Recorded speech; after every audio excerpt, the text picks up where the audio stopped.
be saying, "Oh, mummy shouldn't eat that chocolate bar," or "Mummy's got a fat tummy, look in the mirror," and I catch myself saying it, and then sometimes I'm really honest with them and to say, Mummy's having a bad day about that, or I'm not feeling so great about my body and my tummy, or and is that the right thing to do, or is that, being that open, is it dangerous, or I don't Yeah, know I really. think, to be honest, that is a very hard question to answer because, Yeah.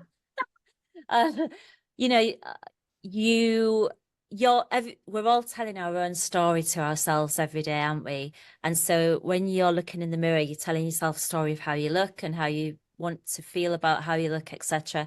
And so when you are verbalizing the story that you're telling yourself about how you look, you and your children hear it, you kind of pulling them into your stories. So it's a very hard thing to answer correctly. Now, I know Jenny touched up earlier on the parts thing, so I'm gonna let Jenny speak about that, if that's okay with Jenny. But I just think that the best solution, which is not always the easiest, is try not to verbalize it. And I know that's not the easy solution. But if you can, like, pull your lips together. Or as my kids say to me, zip it. Yes, zip it. Or if that's difficult, maybe you have some coaching around that or therapy around that, so that because if you're verbalizing, then it's a whole other topic to do with you and your child, or you and your children.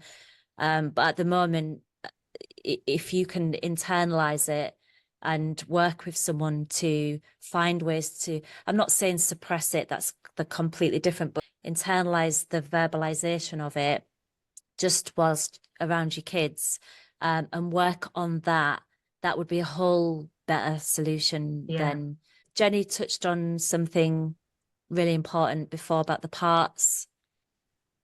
Well, I just want to say I completely agree, Olivia, about the zipping it. I think I think as a parent, we cannot really, in the early stages of these problems, we can't really appreciate fully the impact of our actions, our behaviors, our words. And therefore, if I could go back in time and change my own, and I can't tell you what I would give to change. Yeah. Me too. And knowing what I know and seeing what I see, not only in my own family, but in the many other people that I talk to, I think it's a really easy game to go and get some therapy or coaching to prevent ourselves as parents creating parts in our children that perceive that the body is something to be loathed. It raises so many problems for our children. And it's something I think is, before we spoke, and we're going on to this topic, was the urgency of doing something as a parent. It's a topic I proposed to you, Olivia. And actually, if you have, as a parent watching this, if you have the slightest concern about your child's potential to develop serious appearance concerns or body dysmorphia, looking to yourself first and making those changes is probably the most valuable step you can take, along with appraising the amount of anxiety that's generated within the house. And of course, complaining or looking at ourselves with a critical eye is another form of sort of anxiety being expressed.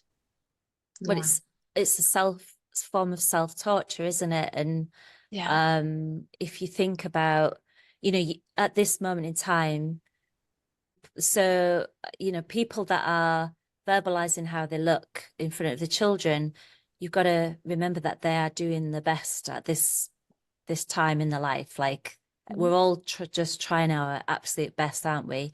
And then we grow and our perception grows as well.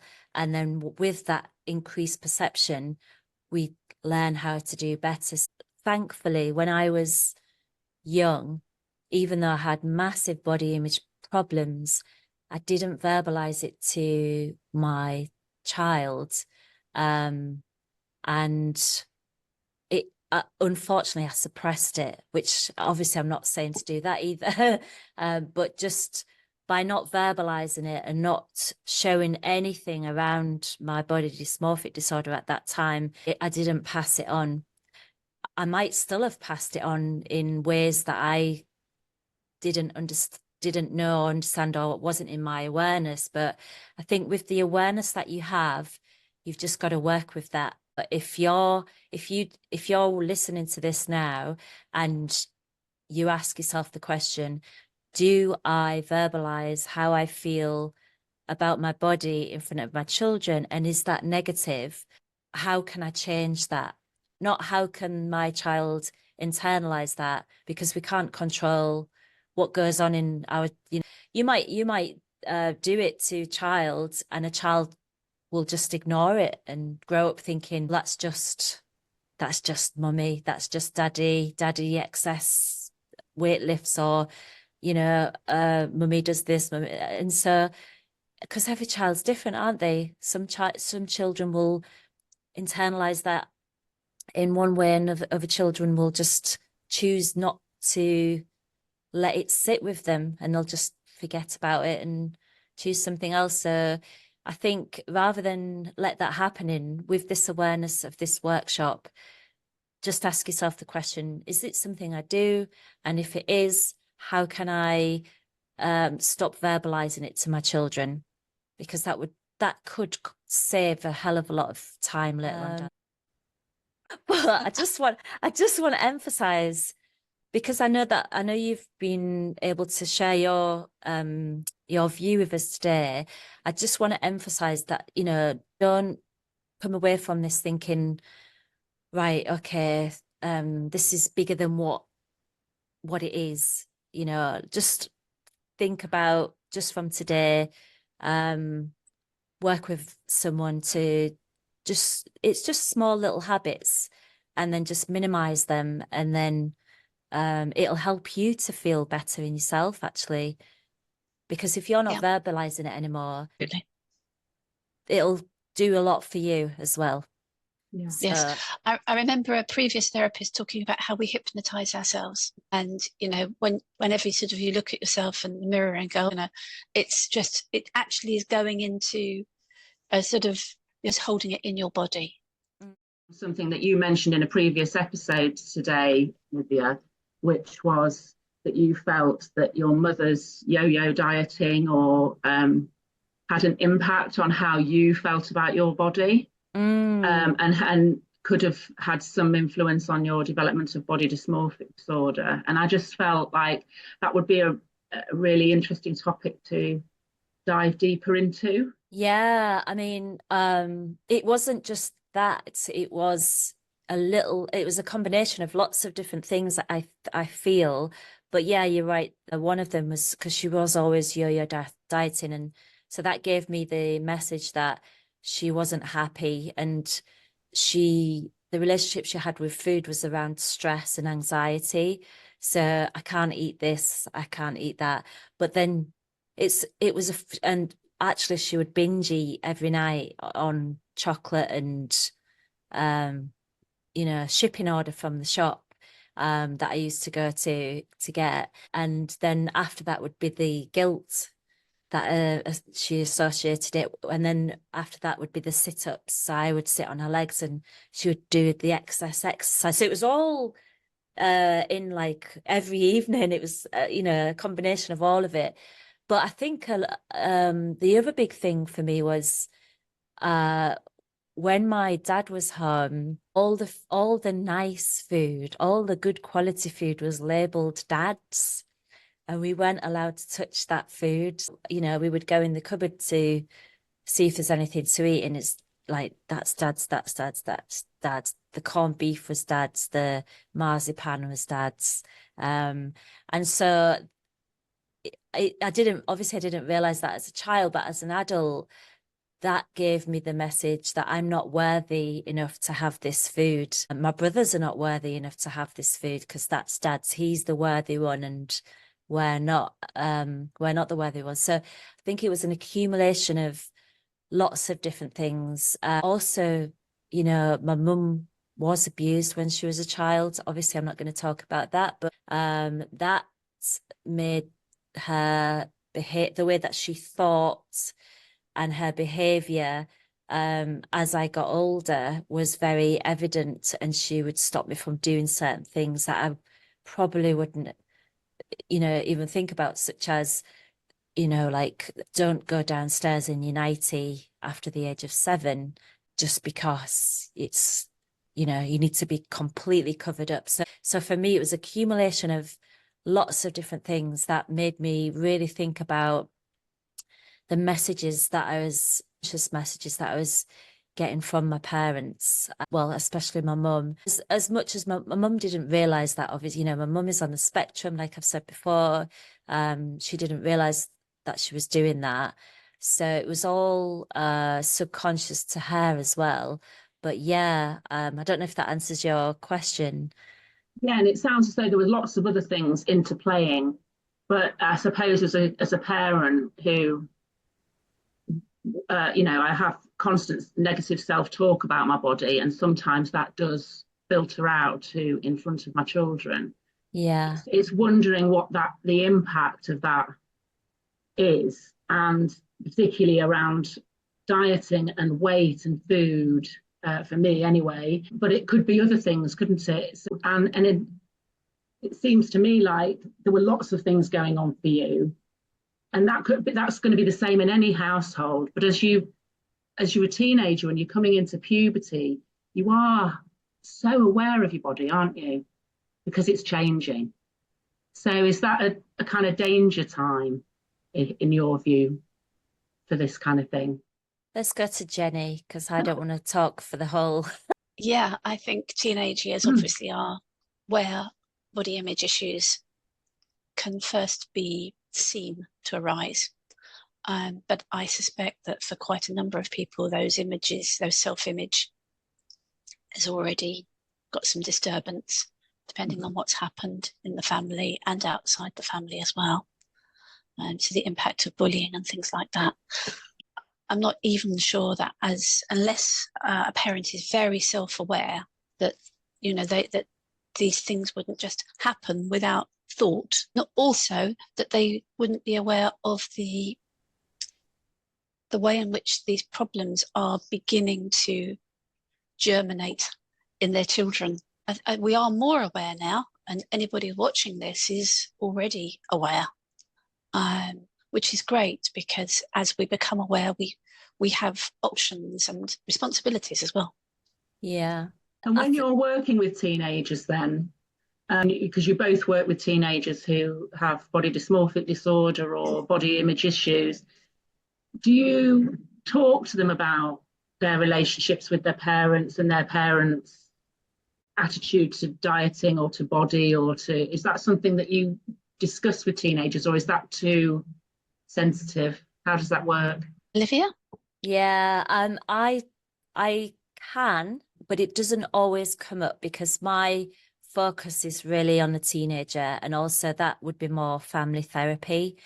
It's going down a difficult route. So what I do is I focus on their emphasis around the body image, and, you know, how much emphasis are they putting onto thinking about the body image, and how is their relationship with the body, with food, with everything that's going on around them, and also thinking about the triggers that they have. So I don't want to say that I do work around the parents' habits, because that's something that you can coach a child with, but it's not their problem, it's the parents' problem, isn't it? Yeah. And when I say problem, it's only a problem if it becomes a problem, isn't it? So it could be that they have a parent that, for example, is eating very small portions, and maybe they are just naturally tiny, like, you know, like a 4 foot and a peanut, and you know, don't need a lot of food source to stay healthy, whereas a child might be a lot taller, a lot broader, bigger build, etc., but mimicking the parents' habits. And so you've got to really just look at the child first and see what is going on with the child. I mean, some people would say that actually, in order to change the child's behavior, you need to change the parents' behavior. And I would say that can be true, but if you're not able to work with the parent and you've only got the child in front of you, because I'm not a family therapist, I'm not a family coach. I can work with families, but it's not something I specialize in, so I would probably say no to that. Focus is more on the unhealthy practices that the teenager does around the body image and skipping meals or anything like that, and just really reparenting them, or getting them to reparent themselves, which is what they can do at that age, because they're teenagers. And how about you, Jenny? Because you have a different approach, I suppose, because you're a therapist, not a coach. So how is that different? I do let it unfold. My primary consideration when seeing a teenager is to find out what's really happening, you know, because a parent is always going to be the referrer, and will come with their set of beliefs and fears for their child or young person. But my aim is to build a relationship with the teenager first, and then find out what's troubling them.